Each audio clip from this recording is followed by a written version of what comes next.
What we're here to do is to spread free markets, free people, limited government, or these ideas are why America is the greatest nation on the planet. And we're doing so where it's most needed. What are your views on Trump and, the government shutdown and Right, so the Republican Party? Go ahead. of course, I always think it's dumb when people say, I hate Trump or I love Trump. Okay. To me, you shouldn't really love or hate any. The difference between a libertarian and a conservative is that a conservative believes in the ideas of life, liberty, property that should not be infringed upon. While libertarians also believe the same thing, libertarians believe in a lot less government. The only role of government should be protecting your life, liberty, and property and nothing else. And I'm very sympathetic to that argument, but generally the conservative is also going to believe in more social conservative issues. Ideas that it's also the job of not so much the government, but of the people to actually get together and to create a more moral and better place. The Bible says that all have sinned and fallen short of the glory of God, and that the wages of sin is death. Okay. And so at that point, what we have is a biblical, righteous, holy God. And the question I ask students is how is a righteous, holy God going to save a sinful, wicked man? We're raising money for youth and missionaries around the world, amen, to help them overseas. And so it's pretty awesome.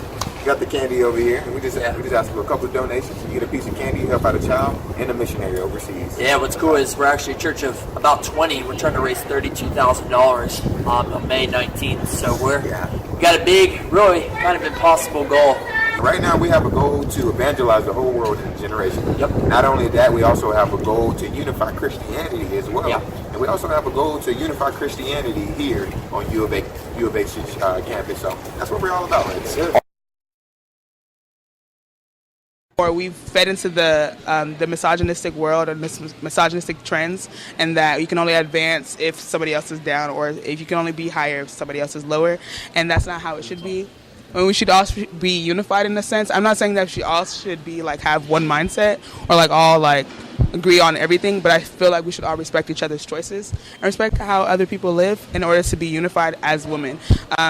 We shouldn't all follow that trend just because it's how it is doesn't mean it's how it should be.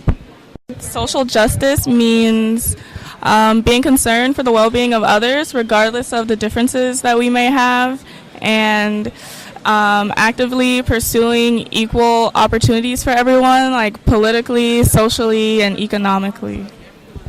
Being homosexual, actively being homosexual, is extremely punishable, by death. From the distance, if someone wants to see you, one of the first things they would notice is that you choose to wear the hijab, you wear the head covering.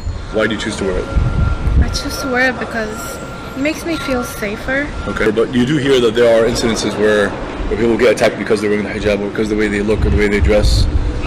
But just because of a few people, we can't stop what we're doing, right? How has that affected your overall life after the conversion? Okay, so before I converted, I was a college dropout. I was struggling with alcohol, marijuana, and pills. March 22nd, I'll be 2 years sober. God willing. That's awesome, man. That's really good. Yeah, thank you. I'm graduating in May, God willing, and I'm married. Oh, really? Yeah. Oh, congrats. I know that it's a minority of Muslims who are, actual radicals and want to bring harm to the West, right? What are you, as a peaceful Muslim, doing to discourage that kind of behavior in your own community? Because they're kind of poisoning the well. There's a theory out there that basically if you're a Muslim, you're just 2 steps away from being some kind of violent terrorist. If you're a practicing Muslim, you grow your beard, you wear a thobe, you believe in whatever certain values that are part of our faith, like jihad and other, these buzzwords that are kind of taken out of context and thrown around, and you're basically a step away from being violent extremists. Right, in which case it's scary because it's 1.7 billion Muslims, and a good chunk of them are just one step away from joining the terrorists. Right, yeah, I can understand why everyone around the world is scared. I think reasonable people wouldn't think that. It's not the reality. We might take it a more literal interpretation, word for word. Okay. ISIS, Al Qaeda, and these other groups are in fact, although they're portrayed and they're painted to be orthodox and traditional, they're actually modernists. I know that sounds very controversial. They're modernists because what they're responding to, and the reason they're picking out these verses, and the reason they're dressing the way they're dressing, and speaking the way they're speaking, and doing what they're doing, is because they're responding to certain actions that are happening today, certain events that are happening today. It's a modern phenomenon. People have been reading the Quran for centuries. Muslims have lived in Iraq and Syria for centuries. Right, yeah. Right? But ISIS is not centuries old.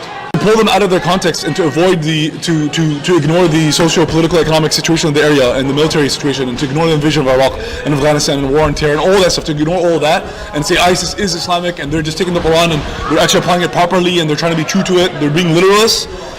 You're exactly fitting into their narrative. They're saying this, but the rest of the Muslim world, 99 point something people say are actually not true, including all the scholars and the experts. They're all saying it's not true. The Orthodox Muslim scholars and experts, the modern, the university professors that are Muslim and non-Muslim, the experts, all sides, everyone says they're not true. Those who agree with their narrative, which is this is Islam, we're applying it perfectly, you're either with us or not, you're with us or against us, our way or the highway. We're trying to seek God and seek His pleasure and jihad. This is part of our faith. We're reviving this Islamic tradition.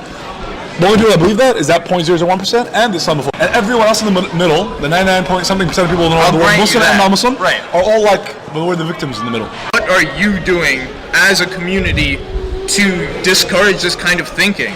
Things like this. Yeah. People today in this marketplace of ideas, in this global interconnected world of technology and so on, everyone's able to put forth their own story. They put forth this narrative.